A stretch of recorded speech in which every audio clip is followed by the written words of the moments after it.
کہ ایک دفعہ پھر ہمیں جمعۃ المبارک نصیب کیا اور اپنا ذکر کرنے کی توفیق عطا فرمائی، اور زندگی بندگی سے ہے، اور بندگی نہیں تو پھر شرمندگی ہے۔ اللہ پاک ہمیں بات سمجھنے کی توفیق عطا فرمائے۔ ضمیر بڑی چیز ہے، اگر ضمیر مردہ ہو جائے تو پھر سیاپا ہی سیاپا ہے۔ ضمیر کا زندہ ہونا بڑا ضروری ہے،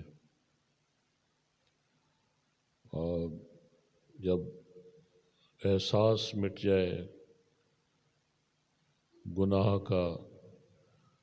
اور انسان جو ہے وہ گناہ پہ اصرار کرے اور بار بار کرے، تو پھر ضمیر مردہ ہو جاتا ہے، اور جب احساس مٹ جائے تو پھر انسان آخری حد تک چلا جاتا ہے۔ اللہ پاک بچائے اس حد تک جانے سے، محفوظ فرمائے۔ ضمیر مردہ نہ ہو، ضمیر زندہ ہو تو پھر بات بنتی ہے۔ میرے ذہن میں یہ بات آ رہی تھی، میں سوچ رہا تھا کہ ہم بحیثیت قوم، بحیثیت امہ، ایک دور تھا جب ہم غلام تھے، اور نو آبادی کا نظام تھا، سامراجی نظام تھا، اور ہر طرف سامراجی قوتوں نے غلبہ حاصل کر رکھا تھا، اور دنیا کو کے کثیر ممالک کو اپنا غلام بنا رکھا تھا۔ بر صغیر پاک و ہند بھی ان کے نرغے میں رہا، ان کی غلامی میں رہا۔ انگریز بر صغیر میں آئے، اور اس وقت مسلمان حکمران تھے، مغلیہ خاندان کے آخری فرما روا بہادر شاہ ظفر کے آخری حکمران ثابت ہوئی ہے۔ اس کے بعد انگریز چھا گئے، انہوں نے عنان حکومت سنبھال لیا، بر صغیر پہ قابض ہو گئے، تو ایک غلامی کا دور شروع ہوا۔ پھر انگریز نے یہاں پہ سال ہا سال تک برسوں حکومت کی، اور ہمیں غلام بنائے رکھا۔ مسلمانوں نے وقتاً فوقتاً کوشش کی، جبکہ دوسری جو قومیں تھیں انہوں نے ساتھ نہ دیا، اور مسلمان پھر پھراتے رہے، کوشش کرتے رہے، علماء کوشش کرتے رہے، اور کئی احباب انفرادی طور پہ مجاہدانہ کردار ادا کرتے رہے، اور خاص طور پہ جب ٹیپو سلطان کی شہادت ہوئی میسور کے شیر کی، تو اس کے بعد پھر معاملات کافی حد تک انگریز کے لیے آسان ہو گئے، اور انہوں نے مکمل طور پہ قبضہ حاصل کر لیا۔ تو وہ دور جو ہے غلامی کا بدترین دور، تو پھر نسلیں ہمارے بزرگ، ہمارے آباء و اجداد نے غلامی کا دور دیکھا، انگریز کی غلامی، اور پھر جب انگریز کی جنگ عظیم اول اور جنگ عظیم دوم کے بعد انگریز آپس میں لڑتے لڑتے جب کمزور ہو گئے، تو قوموں نے سر اٹھایا، اور غلام قوموں نے آزادی کی کوشش شروع کی، تو بر صغیر پاک و ہند کو بھی آزادی ملی، اور پاکستان وجود میں آیا۔ بظاہر تو آزادی مل گئی، لیکن چونکہ ذہنیت غلامانہ تھی، قوم کا جو ایک جو کردار بن چکا تھا، وہ غلامانہ رویے ہم رکھتے تھے۔ آزادی کے بعد غلامی بظاہر تو غلامی سے ہم آزاد ہوئے اور آزاد قوم کی حیثیت سے دنیا کے نقشے پہ ابھرے، لیکن ہم جو ہمارا عمل اور ہمارے رویے وہ غلامانہ رہے اور پھر اس پہ ظلم یہ ہوا کہ عیار اور چالاک دشمن سامراجی قوتیں انہوں نے اپنا روپ بدل کے، انہوں نے اپنا انداز بدل کے پھر ایک اور صورت میں آ کر دنیا کی قوموں کو غلام بنا لیا، اور ہم غلامی سے نکل کر پھر غلام ہو گئے۔ بظاہر تو آزاد ہوئے، لیکن انہوں نے ہمارے لیے جال بن رکھا تھا، بلکہ بہت سارے غریب ممالک کے لیے جو نئے نئے آزاد ہوئے دنیا کے نقشے میں، کئی ملک جو ہیں وہ سامنے وجود میں آزادی انہوں نے حاصل کی، لیکن انہوں نے نیا انداز اپنایا اور نئے ڈھنگ سے آ کر انہوں نے پھر سے ہمیں غلام بنا لیا، اور بین الاقوامی ادارے بنائے، چکمہ دے کر، لالچ دے کر، اور یہ بتایا کہ آپ کی مفاد میں ہم آپ کے لیے کر رہے ہیں، اور حقیقت میں یہ پھر ہمیں اسی غلامی کی جال میں جکڑنا چاہتے تھے،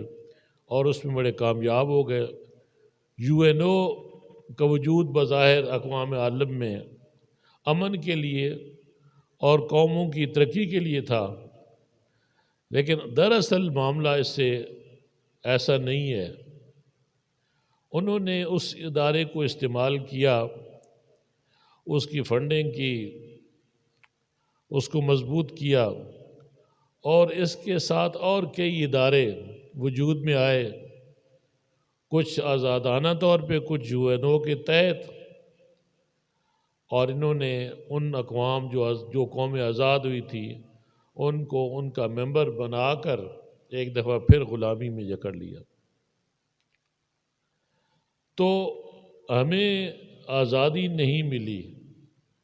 ہم پہلے بھی غلام تھے، آج بھی غلام ہیں، کہ وہ ادارے جو بین الاقوامی ادارے کہلاتے ہیں وہ ہمارے نہیں، ان اداروں کو چلانے والے وہی سامراجی قوتیں ہیں، وہی جو سرمایہ دارانہ نظام پہلے تھا اور اب بھی ہے، تو انہوں نے ان کے ذریعے ہم پہ رول کرنا شروع کر دیا، ہمیں جو ماڈرن ٹیکنالوجی ہے اس سے محروم رکھا، ہمارے وسائل پہ پھر یہ قابض ہو گئے، اور ہمیں قرضوں کے صورت میں غریب اقوام کو قرضے دے کر، ان کو قرضوں میں جکڑ کر پھر اپنا محتاج بنا لیا۔ آپ اندازہ لگائیں کہ ایک شخص جو قرض کسی سے لیتا ہے تو کیا وہ ہر وقت پریشان نہیں رہتا کہ یہ کبھی بھی مجھ سے قرضہ مانگ سکتا ہے تو میں کہاں سے دوں گا؟ جب اس میں استطاعت ہی نہ ہو قرض واپس کرنے کی تو اس کے سامنے وہ آنکھ اٹھا نہیں سکتا، وہ شرمندہ رہتا ہے، اور حقیقت میں اس نے اپنی آزادی کا سودا اس سے کر لیا ہے، وہ ایک قسم کا غلامانہ رویہ اختیار کر لیتا ہے۔ جب یہ حالت ایک فرد کی ہے تو قوم کی بھی یہی حالت ہے کہ ہمیں مختلف ہیلوں بہانوں سے، یعنی ان اداروں نے اپنے اس میں جکڑ لیا، اور بظاہر ہمارے ہمدرد اور مربی بن کر، خیر خواہ بن کر، دراصل ان کا مقصد ہمیں پھر غلام بنانا، پھر لوٹ کسوٹ، اور مسلمانوں کو بطور خاص تاکہ یہ سر اٹھا نہ سکیں، کہ ایک عرصے بعد ان کو یہ موقع ملا جب سلطنت عثمانیہ ٹوٹ گئی، ریزہ ریزہ ہو گئی، تو پھر انگریز نے مکمل طور پہ اپنا نظام جو ہے اس کو لاگو کر لیا۔ تو میرے دوستو، یہ ہم کمزور ہیں اس وقت سے، ہماری معیشت کمزور ہے، ہم سائنس کے میدان میں پیچھے رہ گئے، ہمیں وہ چیز ہم حاصل نہ کر پائے، اور ہر معاملے میں ہم ان اقوام کے محتاج ہو کر رہ گئے جنہوں نے ہمارا سرمایہ لوٹ کر، ہمارے وسائل لوٹ کر ترقی کی اور پھر ہمیں غلام بنا لیا۔ تو سوچنے کی بات یہ ہے کہ سوال اٹھتا ہے اور پیدا ہوتا ہے، اور میں اس بات پہ عموماً سوچتا ہوں، اور ہر محب وطن پاکستانی کو بھی سوچنا چاہیے، بلکہ ہر مسلمان کو سوچنا چاہیے کہ کیا ہم آزاد ہیں یا محکوم ہیں۔ مجھے نہیں لگتا کہ میں آزاد ہوں یا میرا ملک آزاد ہے۔ مجھے نہیں لگتا ہے کہ جتنے بھی اسلامی ممالک ہیں ان میں کوئی ملک بھی آزادی سے ہمکنار ہے اور آزادانہ طور پہ اپنے ملک کو چلا رہا ہے۔ کوئی یہ دعویٰ نہیں کر سکتا۔ کہیں نہ کہیں وہ بک جاتا ہے، کہیں نہ کہیں وہ جھک جاتا ہے، اور اس کو اس خوبصورت جال میں انہوں نے پھنسا رکھا ہے تمام ممالک کو۔ تو دوستو، غلام آج بھی ہم ہیں، اور ضمیر بھی ہمارے مردہ ہو چکے ہیں کہ وہ تڑپ اور کھسک بھی نہیں نظر آتی جو آنی چاہیے، کہ یہ نظام یہ اسی سامراج کا نظام ہے، اور یہ غلطیوں سے پر نظام ہے۔ یہ اتنا نظام ہے، بلکہ میں ایسے کہوں گا کہ یہ شیطانی نظام ہے، کہ یہ قوموں کو محکوم رکھنے کے لیے یہ جو جمہوریت ایک ڈھنگوسلہ ہے، اور اس جمہوریت کو قائم دائم اور ہمیشہ قائم رکھنے کے لیے، زندہ رکھنے کے لیے کروڑوں اربوں ڈالر وہ خرچ کرتے ہیں۔ وہ اقوام، وہ قومیں جو ترقی یافتہ ہیں، یورپین اور یہودی اور نصارہ، یہ وہ قومیں جو جنہوں نے وسائل قوموں کے لوٹے اور آگے نکل گئے، ٹیکنالوجی میں آگے نکل گئے، سائنس میں آگے نکل گئے، ترقی میں آگے نکل گئے، لیکن انہوں نے ترقی کے دروازے مسلمانوں پہ بند کر رکھے ہیں کہ وہ علم ہمیں نہیں منتقل کرتے، بلکہ اس پہ رکاوٹیں پیدا کرتے ہیں۔ تو یہ کبھی بھی نہیں چاہتے کہ ہم آزاد قوم کے طور پہ اپنی زندگی گزاریں یا آزادانہ طور پہ اپنے ملک کو چلائیں۔ تو پھر ان کے جو ہمارے حکمران ہیں، جو رہنما ہیں، جو رہبر ہیں، جو قائد ہیں، جن کا کام ہے قوم کی تربیت کرنا، قوم کو ان کی اچھی اقدار اور ان کو یعنی مضبوط بنانا، ایک قومی تشخص کو بنانا، ایک کردار، قومی کردار بنانا،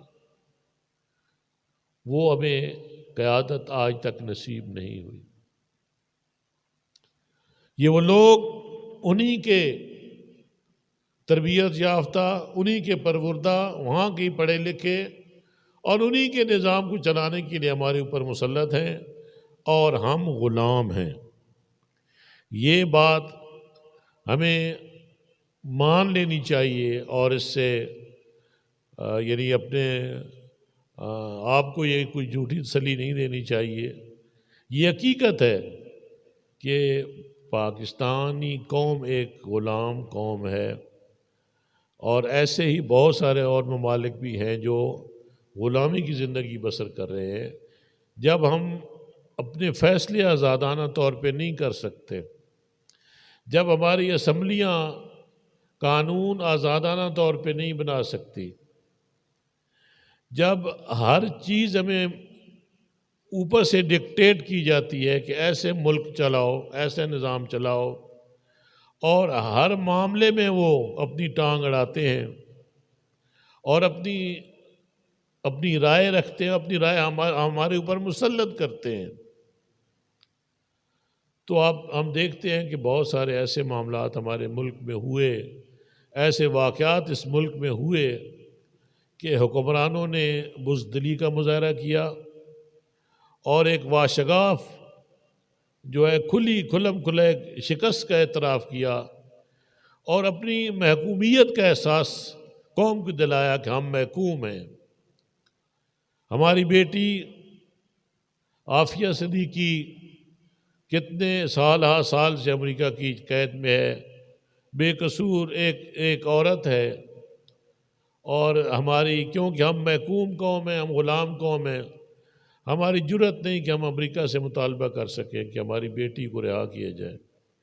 جبکہ وہ ریمنڈ ڈیوس کی بات پوری قوم سمجھتی ہے، اسلام آباد میں بھی واقعہ ہوا تھا، اور کس بھونڈے انداز سے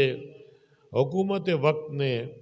اور ایجنسیز کے سربراہوں نے امریکہ کے سامنے انتہائی ضلالت کا مظاہرہ کرتے ہوئے، گھٹیا پن کا مظاہرہ کرتے ہوئے، بڑے تزک و احتشام کے ساتھ ان کو یہاں پہ نہ صرف رہائی بلکہ باعزت طور پہ وہاں ان کو بھجوایا اور ساتھ معافی بھی مانگی اور ان کی ہر بات کو بھی مانا۔ اسی طریقے سے وہ عورت جس نے نبی پاک صلی اللہ علیہ وسلم کی شان میں گستاخی کی، جو عدالتوں نے اس کی سزائے موت اس کو دی، لیکن ہمارے حکمرانوں کو جب اوپر سے حکم ملا کہ اس کو رہا کیا جائے تو انہوں نے وہ سارے جتن کر کے، وہ سارے کوششیں کر کے، عدلیہ کو پریشرائز کر کے، اور عدلیہ تو ویسے بھی برائے نام ہے، تو انہوں نے اس کو یہاں سے رہا کروایا اور بڑے عزت کے ساتھ فرانس کو بھیجا، جہاں کہ فرانس کے صدر نے اس کو اپنے ملک میں احترام اور وہ عزت دی، اور انہی کے کہنے پہ انہوں نے چھوڑا۔ تو یہ وہ واقعات ہیں جو ہمارے لیے آئی اوپنر ہیں۔ ہمیں غور کرنا چاہیے، کیا ہم ایک آزاد قوم، ایک مسلمان قوم جیسے ہمارے رویے ہیں یا نہیں ہیں؟ دوستو، رویے بولتے ہیں، عمل بولتے ہیں۔ عملاً جو کچھ ہمارے ساتھ ہو رہا ہے، جو ہمارے ملک میں ہو رہا ہے، اس میں ہمیں کوئی رائی برابر بھی شک نہیں ہے کہ ہم غلام ہیں، اور ہم احکامات ہمیں اوپر سے ملتے ہیں، اور اس وقت ورلڈ پاور جو ہے امریکہ ہے، اور یورپین اس کے حواری ہیں، اور یو این او مکمل طور پر ان کے نرغے میں ہے، اور یو این او کے جو ذیلی ادارے ہیں ان کی تمام تر فنڈنگ وہی امیر قومیں جو ہیں وہ کرتی ہیں، سرمایہ دار قومیں جو ہیں وہ کرتی ہیں، اور اس کے علاوہ جو آئی ایم ایف ہو یا فیٹف ہو یا جن کو مختلف نام دے رکھے ہیں، جو ادارے انہوں نے قائم کر رکھے ہیں، کیا یہ مسلمانوں کے ادارے ہیں؟ کیا ان کو فنڈنگ مسلمان کرتے ہیں؟ ان اداروں کو کون چلاتا ہے؟ ان کو یہی یہود و نصارہ، یہی قومیں چلاتی ہیں، اور بنیادی طور پہ ہمیں انہوں نے ایک ایسی سازش میں پھنسا کے، جال میں پھنسا کے رکھا ہوا ہے کہ ہم اس سے نکل نہیں پاتے، ہم مقروض ہیں، اور جب وہ قرضہ بھی ہمیں دیتے ہیں تو ساتھ ہمیں شرائط کی ایک لسٹ بھی دے دیتے ہیں کہ آپ نے یہ شرطیں پوری کریں گے تو پھر آپ کو یہ قرضہ ملے گا، اور ہم جو ہے اس پہ سائن کر دیتے ہیں اور وہ شرطیں قبول کر کے ہم قرضہ لے لیتے ہیں۔ پھر کیونکہ قرضہ واپس بھی کرنا ہوتا ہے، پھر قرضے کے اوپر سود بھی دینا ہوتا ہے، تو پھر سود در سود قرضہ واپس نہیں کر پاتے، تو سود جو ہے اتنا بڑھ جاتا ہے کہ وہ ہمیں ہر بات پہ دھمکی دیتے ہیں کہ اگر یہ نہ کیا تو ہم یہ کر دیں گے، یہ نہ کیا تو ہم وہ کر دیں گے، اور ہم مجبور ہیں، ہم بے کس ہیں، ہم ان کے سامنے آنکھیں نہیں اٹھا سکتے، ہم ان کے سامنے سر نہیں اٹھا سکتے، ہم یعنی ایک ایسی کیفیت میں مبتلا ہیں جو کہ یقیناً ہمارے لیے باعث شرمندگی ہے۔ ہم شرمندہ قوم ہیں، ہم غلام قوم ہیں۔ تو اس بات میں تو کوئی شک نہیں رہا کہ پاکستان آزاد قوم نہیں ہے۔ ہمارے جو قیمتی اثاثے ہیں وہ اس وقت خطرے میں ہیں۔ پاکستان کے جو ایٹمی ہتھیار ہیں وہ خطرے میں ہیں، ایٹمی ٹیکنالوجی خطرے میں ہے، اور ہمارے جو بھی قومی معاملات ہیں ان کو وہی قومیں دیکھ رہی ہیں۔ ابھی ریسنٹلی آپ کو پتہ چلا ہوگا کہ حکومت نے اپنا جو بینک ہے اس کو بھی، قومی بینک کو بھی جو ہے ورلڈ بینک کے زیر کمان دے دیا ہے، اور اس کو تمام ہدایات اب وہاں سے ملیں گی، اور ہم آزادی سے اپنے ہر پروجیکٹ جو ہمارا ہوگا اس کی سپرویژن جو ہے وہی ورلڈ بینک کرے گا۔ مطلب یہ ہے کہ ہم اپنا بجٹ بھی اپنی مرضی سے نہیں بنا سکتے، اپنی مرضی سے پیسے بھی خرچ نہیں کر سکتے۔ ہم اپنے دفاعی معاملات بھی اب وہ ہمیں دیکھیں گے اور اس پہ وہ نظر رکھیں گے۔ تو یعنی ہر طریقے سے ہمیں انہوں نے اس غلامی کی زنجیروں میں جکڑ رکھا ہے۔ اور جو دکھ کی بات ہے، جو افسوس کی بات یہ ہے کہ پھر بھی یہ قوم جو ہے یہ خوش ہے، یہ قوم کوئی اپنا ریئیکشن نہیں دے رہی ہے، اپنا کوئی تاثر نہیں دے رہی ہے، کوئی غیرت کا مظاہرہ اور یہ بتانا کہ اپنے ان قوم کے جو لٹیرے ہیں، یہ قوم کو جنہوں نے غلام بنا رکھا ہے، جو غلاموں کے غلام ہیں، ان کے خلاف کوئی اپنا ریئیکشن نہیں دے رہی ہے، بلکہ آج بھی پھر انہی کے پیچھے بھاگ رہے ہیں۔ کل انہی کو پاور میں لے کر آئیں گے یہ لوگ، اور پھر ملک جو ہے یہ ہمیشہ کے لیے غلامی میں رہے گا۔ یہ بڑے دکھ کی بات ہے، لیکن الحمدللہ ہم جو کچھ ہمارے پاس ہے، جتنی بساط ہمارے پاس ہے، جتنی طاقت ہمارے پاس ہے، ہم جو کہ تحریک لبیک پاکستان سے وابستہ ہے، ہم اپنے طور پہ کوشش کر رہے ہیں قوم کو جگانے کی۔ اس قوم نے اپنا نظریہ بھلا دیا، نظریے کا سودا کر دیا۔ اگر نظریہ زندہ ہوتا تو یہ قوم بھی زندہ ہوتی، جب نظریہ مردہ ہو گیا تو یہ قوم بھی مردہ ہو گئی۔ کیونکہ آج جب تحریک لبیک پاکستان نظریہ پاکستان کی بات کرتی ہے تو ہماری قوم ٹس سے مس نہیں ہوتی، سن لیتی ہے، لیکن گونگی اور بہری بنی ہوئی ہے۔ کیوں نہیں سمجھنے کی کوشش کرتی کہ ہماری زندگی، ہمارے نسلوں کی زندگی، ہمارے پاکستان کی بقا نظریے سے ہے۔ اگر نظریہ نہیں ہے تو پھر پاکستان کا سروائیول کہاں پہ ہے، اور اس قوم کی جو عاقبت ہے وہ خطرے میں ہے۔ یہ بات کیوں نہیں سمجھنے کی کوشش کرتی ہماری قوم؟ تو الحمدللہ اس وقت تحریک لبیک پاکستان ایک حریت پسند جماعت ہے۔ ہم اپنے قوم کو آزادی دلانا چاہتے ہیں، ہم یہ غلامی کی زنجیریں توڑنا چاہتے ہیں۔ ہم نے قومی جو پاکستان کو جو نظریہ ہے اس کو ہم نے زندہ کیا، اور ہم نے مضبوطی سے اس کو پیش کیا قوم کے سامنے، اب بھی پیش کر رہے ہیں کہ پاکستان کی بقا، پاکستان کی سالمیت اور پاکستان کی ترقی اور پاکستان کی عوام کی فلاح وہ نظریہ پاکستان کے ساتھ وابستہ ہے۔ اور نظریہ پاکستان کیا ہے کہ دین اسلام کو ہم نے تخت پہ لانا ہے، اسلام کو ہم نے نافذ کرنا ہے اپنی زندگیوں میں، اپنے اداروں میں، اور پورے ملک میں اپنا نظام جو ہے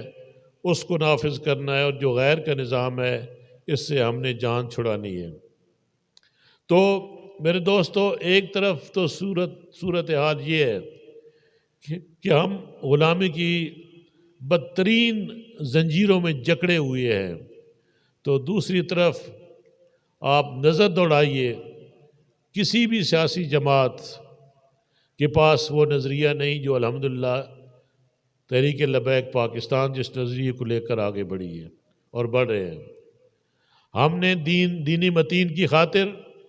ختم نبوت پہ پہرا دیا کامیابی کے ساتھ، ناموس رسالت پہ پہرا دیا کامیابی کے ساتھ، قربانیاں پیش کی، شہادتیں پیش کی، جیلوں میں گئے، بدترین تشدد برداشت کیا، جھوٹے مقدمے قائم کیے گئے اور ہمیں ہر طریقے سے رسوا کرنے کی کوشش کی گئی، ہمیں ختم کرنے کی کوشش کی گئی، ہمارے کارکنوں کو توڑنے کی کوشش کی گئی اور ان سے لکھوایا گیا کہ ان کا تحریک کے ساتھ کوئی تعلق نہیں۔ یہ حکومتی دباؤ کے نیچے آ کر یہ انتظامیوں کو بدترین طریقے سے استعمال کیا گیا۔ اس ملک میں اس کی مثال پہلے نہیں ملتی، جس طریقے سے ایک سیاسی جماعت کو دبایا گیا اور ایک دینی جماعت کو دبایا گیا، ایک وہ جماعت جو حقیقی طور پہ پاکستان کی صحیح محب وطن اور پاکستان سے محبت کرنے والی جماعت ہے، جو پاکستان کی فوج سے محبت کرتی ہے، جو پاکستان کی بقا کے لیے میدان عمل میں ہے، جو پاکستان کی سالمیت کے لیے میدان عمل میں ہے، جو نظریہ پاکستان کے تحفظ کے لیے میدان عمل میں ہے۔ ایسی جماعت کے ساتھ جو کچھ ہوا پوری قوم نے یہ تماشا دیکھا، لیکن ہمارے پائے استقلال میں ایک انچ برابر بھی فرق نہیں پڑا۔ ہم نے مضبوطی کے ساتھ، استقامت کے ساتھ، پورے تیقن کے ساتھ میدان عمل میں رہے اور اپنی بات منوا کر قوم کو یہ باور کرایا کہ اس دور میں اگر کوئی جماعت ہے تو وہ لبیک ہے، تحریک لبیک والے ہیں، جو نظریے پاکستان کے بھی محافظ ہیں اور جو اسلام کے بھی اور جو پاکستان کے بھی محافظ ہیں۔ ہمارا منشور ہی یہی ہے کہ اسلام، پاکستان اور عوام، یہ ہمارے نزدیک تو ہم ایک مجاہدانہ کردار ادا کر رہے ہیں تحریک لبیک پاکستان۔ میں اگر یہ کہوں کہ ہم حالت جنگ میں ہیں، تحریک لبیک پاکستان حالت جنگ میں ہے، کیونکہ ہم غلامی کی زنجیروں کو توڑ دینا چاہتے ہیں، ہم اپنے ملک میں اپنا نظام لانا چاہتے ہیں۔ ہم یہ فرسودہ اور گھٹیا نظام جس نے ہمارے ملک کو ننگو آر کے علاوہ، افلاس کے علاوہ، غربت کے علاوہ کچھ بھی نہیں دیا، نہ کوئی انصاف ہے، نہ یہاں پہ لوگوں کو خوشحالی ہے، نہ اس ملک میں امن ہے۔ جھوٹ، منافقت کا راج ہے اور حکمران سارے جھوٹے ہیں۔ میں یہ بے شک اپنے یہ جو میری بات جہاں تک پہنچتی ہے ذرا غور کریں اس بات پہ کہ ہر حکمران اس قوم کے ساتھ جھوٹ بولتا ہے، ہر آنے والا حکمران اس قوم کو دھوکہ دیتا ہے۔ یہ دھوکہ بازوں کے ٹولے ہیں جو اوپر آ کر حکومت کرتے ہیں، یہ جھوٹے ہیں اور قوم کو بار بار جھوٹ بولتے ہیں۔ لیکن میں حیران ہوتا ہوں، یہ سوچتا رہتا ہوں کہ یا اللہ، یہ ہم کیسے لوگ ہیں کہ ان کے جھوٹ بھی ہم پہ یہاں ہیں، ان کی مکاریاں بھی ہم پہ یہاں ہیں، اور یہ غلط بیانیاں کرتے ہیں وہ بھی ہم پہ یہاں ہیں، اور اس کے باوجود جو ہے قوم پھر ان کو اٹھا کر پاور میں لے آتی ہے۔ تو میں اس نتیجے پہ پہنچا ہوں کہ جب تک یہ نظام موجود ہے، یہ نظام گھٹیا نظام ہے۔ آپ دیکھیں جیسے الیکشن اس ملک میں ہوتے ہیں، جس بھونڈے طریقے سے الیکشن ہوتے ہیں، جس طریقے سے الیکشن میں دھاندلی کی جاتی ہے، جس طریقے سے یہاں پہ انجینئرڈ ہوتے ہیں الیکشن سارے، اور جس کو جتوانا ہوتا ہے اس کے لیے سارے اسباب پیدا کیے جاتے ہیں اور مختلف ادارے عمل میں آتے ہیں اور خفیہ ہاتھ جو ہے وہ سامنے آتے ہیں اور ایسے لوگوں کو سامنے لے آتے ہیں جو کہ نائل، گھٹیا اور بدترین حکمران ثابت ہوتے ہیں۔ یہ بدقسمتی ہے، اس ملک کی بدقسمتی ہے کہ جو بظاہر کہتے ہیں کہ ہم اس ملک کے محافظ ہیں، یا وہ جو دعویٰ کرتے ہیں کہ ہم آسمان سے ستارے توڑ لائیں گے، ہم اس ملک کو ترقی کی اوج پہ لے کر جائیں گے، ہم لوگوں کو خوشحالی دیں گے، ہم اس ملک کو ترقی دیں گے، ہم یہاں کی تعلیم درست کریں گے، ہم انصاف قائم کریں گے۔ سارے بکتے ہیں، سارے جھوٹ بولتے ہیں، کوئی بھی سنسیئر نہیں ہے، کوئی بھی مخلص نہیں ہے اپنے دعوے میں، اور جو بھی آتا ہے وہ اپنا وقت لگاتا ہے اور اس کے بعد دفع ہو جاتا ہے اور پھر روپ بدل کر پھر آ جاتا ہے۔ تو آج تک قوم کیوں نہیں سوال کرتی؟ یہ ہمارا حق بنتا ہے، ہمارے بچے سوال کریں ان لوگوں سے، ان جھوٹے حکمرانوں سے سوال کریں کہ تم نے ہمیں کیا دیا ہے، تم نے پاکستان کو کیا دیا ہے، تم نے اس قوم کو کیا دیا ہے، کیا تم نے ذلت اور رسوائی کے علاوہ کیا دیا ہے اس قوم کو، غربت اور افلاس کے علاوہ کیا دیا ہے اس قوم کو؟ تم نے ہر مقام پہ ہمیں شرمندہ کیا ہے، تم نے ہمیں قدم قدم پہ شرمندہ کیا ہے، تم نے ہماری عزت و آبرو نوچ ڈالی ہے، اور پھر بھی تم کتنی ڈٹھائی کے ساتھ کہتے ہو کہ تم جیسا اچھا حکمران کوئی نہیں اور اگلے 5 سال بھی تمہارے ہیں، اگر تم رہے تو ہمیں خاک امبد ہم، میرے منہ میں خاک، میں تو ڈرتا ہوں کہ میرے ملک کا کیا حشر کر دیں گے یہ لوگ اگر یہ رہ گئے 4 دن اور تو۔ اس لیے ان کا جانا اب ٹھہر گیا ہے، انہوں نے جانا ہی جانا ہے، اور خدا را قوم ان لوگوں سے جان چھڑائے۔ آپ لاؤ متقی اور صالح لوگوں کو اوپر لاؤ، نیک قیادت کو اوپر لاؤ، جو قوم سے محبت کرنے والے ہیں، جو ملک سے محبت کرنے والے ہیں، جو دین والے ہیں، جو اصل رکھوالے ہیں اس ملک کے، اور اس کے ملک کے رکھوالے جو ہیں وہ علماء ہیں، دین والے ہیں۔ اس لیے ہمارے قائد محترم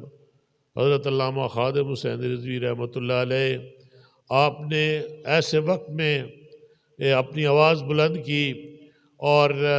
نہ صرف ختم نبوت پہ پیرا دیا، ناموس رسالت پہ پیرا دیا، دین کی سرحدوں پہ پیرا دیا، بلکہ پاکستان میں ایک ایسے سیاسی خلا کو پر کیا اور نظریہ پاکستان کو زندہ کیا، قوم کو جگایا، قوم کو لبیک کا نعرہ دیا،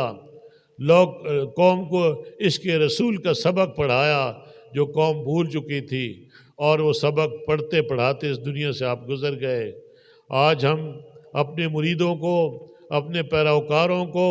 اور اپنے سے جو اپنی تحریک کے ساتھ وابستہ لوگ ہیں ان کو ایسا ایک سبق دے گئے ہیں۔ میں دعوت فکر دیتا ہوں قوم کو کہ بتائیں پچھلے 4-5 سال میں جب سے تحریک لبیک پاکستان سیاست کے میدان میں ہے، کوئی ایک بندہ بھی ہمارا یہ خرید سکے ہوں؟ ہمارا کوئی لیڈر نہیں بکا، ہمارا کوئی کارکن نہیں بکا، اور ان کے ہزاروں لاکھوں جو ہیں وہ ہر روز تحریک میں شامل ہو رہے ہیں، لیکن تحریک کا کوئی ایک فرد بھی کسی اور پارٹی میں نہیں گیا۔ کیا یہ آئی اوپنر نہیں ہے؟ یہ آپ کے آنکھیں کھول دینے کے لیے کافی نہیں ہے؟ یہ اسے کہتے ہیں استقامت، اسے کہتے ہیں کردار، اسے کہتے ہیں عزم، اسے کہتے ہیں نظریہ، کہ اس سے جو نظریے سے وابستہ لوگ ہیں، اور نظریہ اسلام کا ہے، نظریہ دین کا ہے، نظریہ استحکام پاکستان ہے، اور اس سے وابستہ لوگوں کو کون خرید سکتا ہے؟ کوئی نہیں خرید سکتا، اور نہ یہ بک سکتے ہیں۔ یہ بکاؤ مال نہیں ہے، بکاؤ مال تم ہو، کہ جو آئے روز ہم یہ تماشا سال ہا سال سے یہ قوم تماشا دیکھ رہی ہے کہ جیسے الیکشن میں خرید و فروخت ہوتی ہے، جیسے اسمبلیوں میں خرید و فروخت ہوتی ہے، جیسے سینٹ کے الیکشن میں خرید و فروخت ہوتی ہے، جیسے یہ پارٹیاں بنتی اور بگڑتی ہیں، وہ ہمارے سامنے تماشا ہم دیکھتے ہیں۔ اور یہ ایسے پریشر گروپ بنے ہوئے ہیں، یہ کاف لیگ والے ہر دور میں یہ رہتے ہیں حکومت میں، اور مراد اٹھاتے ہیں، اور حکومت کو بلیک میل کر کے ان سے فائدے اٹھاتے ہیں۔ یہ تحریک انصاف والوں کو پتہ ہی نہیں ہے، ان کی جڑوں میں یہی لوگ بیٹھ گئے ہیں۔ کم از کم میں اپنے ارد گرد دیکھتا ہوں کہ یہاں پہ تحریک لبیک جب سے آئی ہے، اس وقت اس سے لے کر آج تک الحمدللہ ہم نے اپنا لوہا منوایا ہے، اور جو یہ تحریک انصاف والے تھے، یہ جو برسر اقتدار پارٹی ہے، اس کا تو یہاں پہ انہوں نے صفایا کر دیا ہے۔ یہ کیا، یہ تو آپس میں بھی نہیں مل بیٹھتے، یہ تو حکومت میں صرف بندر بانٹ کے لیے اکٹھے ہوتے ہیں، اپنے وزارتیں لیتے ہیں، وسائل کے لوٹتے ہیں، قوم کو لوٹتے ہیں،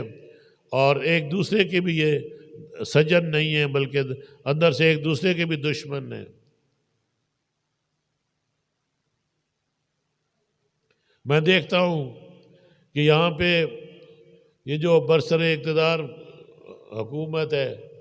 انصاف والوں کی، جنہوں نے انصاف کا تیا پاچا کر دیا ہے، یہ خود جو ہے ان کو یہاں کے جو ان کے اپنے ہواری یا ان کے اپنے جو جن کے ساتھ انہوں نے معاہدے کر رکھے ہیں، حکومت کی بدر بانٹ کر رکھی ہے، وہ خود جو اس پارٹی کو ختم کر رہے ہیں۔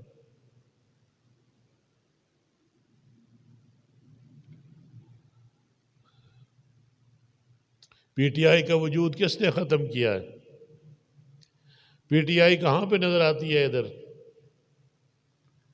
یہ کاف لیگ والے تو ان کے جوڑوں میں بیٹھ گئے، ان کے گٹوں میں بیٹھ گئے، انہیں سمجھ ہی نہیں ہے۔ کیا اتحادی ایسے ہوتے ہیں؟ یہ اتحادی نہیں ہے، یہ ایک دوسرے کے اصل میں دشمن ہیں، اور صرف ایک دوسرے کی مجبوری بنے ہوئی ہے، حکومت میں رہنے کے لیے، پاور میں رہنے کے لیے، لوٹ کے سوٹ کے لیے، قوم کو بے وقوف بنانے کے لیے یہ متفق ہیں، متحد ہیں، لیکن آپس میں ان کا کوئی محبت کا رشتہ نہیں ہے، کوئی قوم کی خاطر، ملک و ملت کی خاطر یہ اکٹھے نہیں ہوئی ہے، قوم کو ترقی دینے کے لیے، پاکستان کی فلاح و بہبود کے لیے یہ لوگ اکٹھے نہیں ہیں، یہ محض اپنے مفادات کے لیے اکٹھے ہیں۔ اور دیکھنا ان کا حشر کیا ہوگا جب بھی کوئی،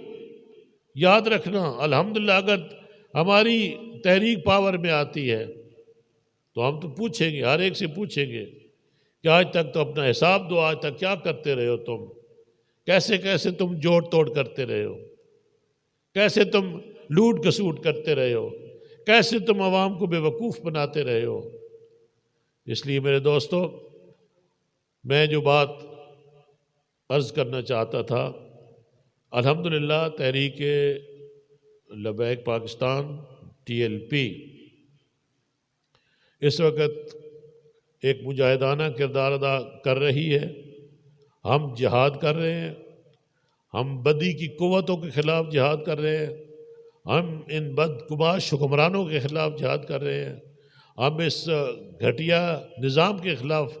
جہاد کر رہے ہیں، ہم اس ملک میں برائیوں کے خلاف جہاد کر رہے ہیں، ہم دین کی حفاظت کی خاطر جہاد کر رہے ہیں، ہم دین کی سرحدوں پہ بھی پہرا دے رہے ہیں، ختم نبوت میں بھی پہرا دے رہے ہیں، ناموس رسالت میں بھی پہرا دے رہے ہیں، اور جب بھی کوئی دین کی سرحدوں کو پامال کرنے کی کوشش کرے گا، تحریک لبیک پاکستان ہراول دستے کا کام کرے گی اور سامنے آئے گی، اور انشاءاللہ ہم یہ ثابت کریں گے، جیسے ہمارا ماضی جو ہے وہ دلیل ہے، ماضی اس پہ گواہ ہے ہمارا کہ ہم نے جو کہا وہ کر کے دکھایا، اور ہمیشہ ہمارا جو موقف ہے وہ مبنی بر حق ہوتا ہے، اور حق کی ہمیشہ فتح ہوئی ہے۔ ہم نے قربانیاں ضرور پیش کی،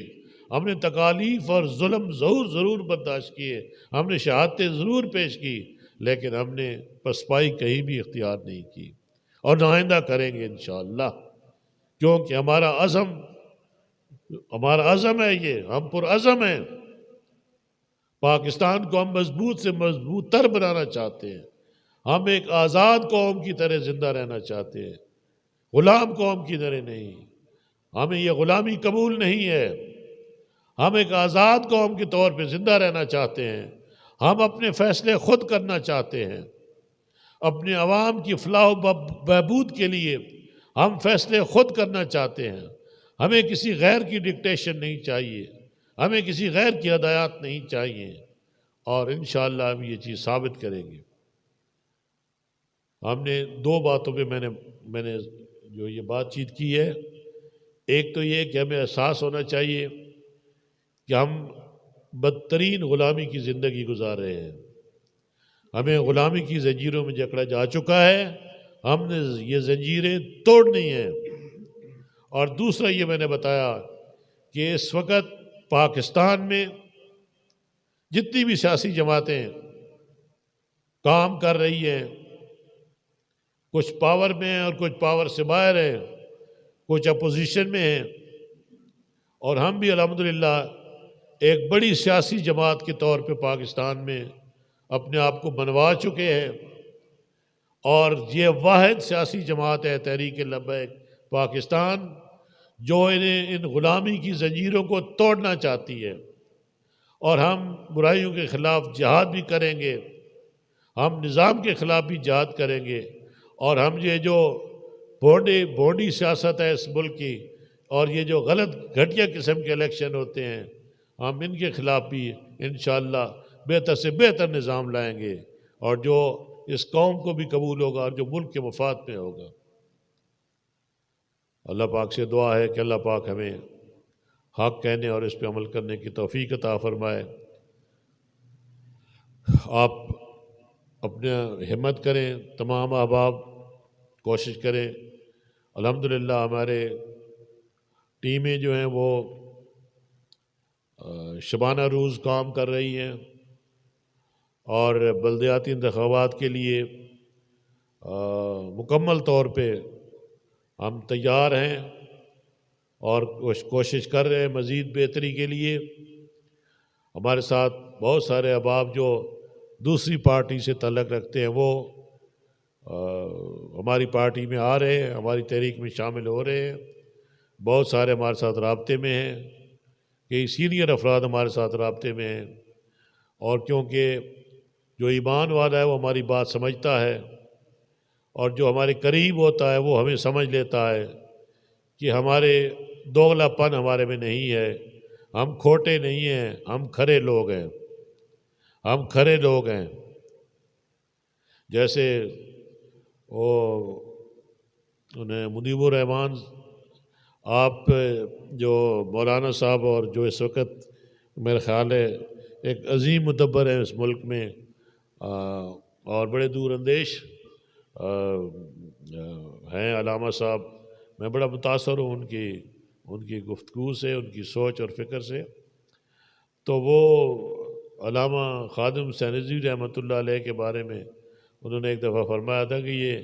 24 کی رات کا سونا ہے، جسے خادم حسین رضوی کہتے ہیں۔ مطلب یہ ہے کہ اس میں کوئی معمولی سا بھی کھوٹ نہیں ہے، اور اس میں کوئی شک بھی نہیں ہونا چاہیے کہ وہ اخلاص کا کامل نمونہ تھے۔ اور اب انشاءاللہ ہماری قیادت بھی اور ان کے جو لخت جگر ہیں، ان کے جو صاحبزادے ہیں، قوم کو بھی اور تحریک کو بھی ان کے ساتھ بڑی امیدیں ہماری وابستہ ہے، اور انشاءاللہ وہ قائدانہ صلاحیتیں رکھتے ہیں، اور انشاءاللہ آنے والے وقتوں میں انہوں نے ایک بڑا فعال کردار قومی سیاست میں ادا کرنا ہے، اور تحریک کی قیادت جو ہے بڑے ایفیشینٹ طریقے سے وہ کر رہے ہیں، اور انشاءاللہ ہمیں کامیابی ہر جگہ ملے گی، اور وہ وقت دور نہیں ہے کہ جب اس ملک کی جو مسائل ہیں ان کا سد باب ہوگا انشاءاللہ، اور تحریک اپنے مقاصد میں کامیاب ہوگی۔ اللہ پاک ہمیں ہماری مدد فرمائے، اور حق کہنے اور حق پہ عمل کرنے کی توفیق عطا فرمائے، اور کونو مصادقین، جو قرآن پاک کی آیت ہے، کونو مصادقین، اللہ پاک فرماتا ہے کہ سچوں کے ساتھ ہو جاؤ۔ اس لیے ہم دعوت دے رہے ہیں تمام بھائیوں کو، تمام مسلمان بھائیوں کو، بہنوں کو، بیٹیوں کو، بچوں کو، سب کو دعوت دیتے ہیں کہ سچوں کے ساتھ ہو جاؤ، کونو مصادقین، سچوں کے ساتھ ہو جاؤ، منافقوں کے ساتھ نہیں، جھوٹوں کے ساتھ نہیں، بزدلوں کے ساتھ نہیں، بے ایمانوں کے ساتھ نہیں، لٹیروں کے ساتھ نہیں، جو سچے لوگ ہیں، جنہوں نے اللہ اور رسول کی رسی کو تھام لیا ہے، جو اللہ رسول کے نظام کے لیے برسر پیکار ہیں میدان عمل میں، ان کے ساتھ لگ جاؤ، تاکہ ہماری دنیا بھی سنور جائے اور آخرت بھی سنور جائے، اللہ اور رسول بھی راضی ہو جائیں، اور ہماری مشکلات بھی حل ہو جائیں۔ اللہ پاک ہم سب کا حامی و ناصر ہوں۔